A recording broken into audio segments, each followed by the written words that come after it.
Hey everyone. Today we're making this, a soft pink sticky note, using just HTML and CSS.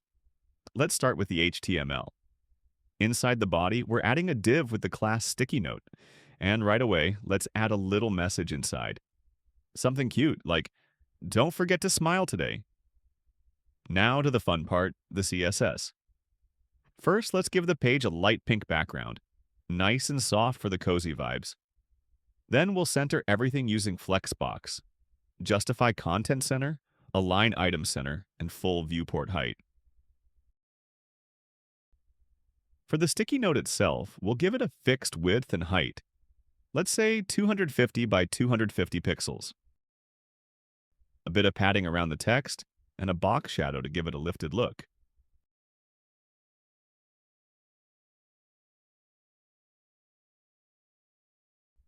We'll rotate it just a tiny bit to make it feel more natural, like a real sticky note.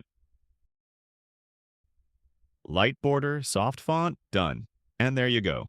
Simple, cute, and beginner-friendly. Thanks for watching.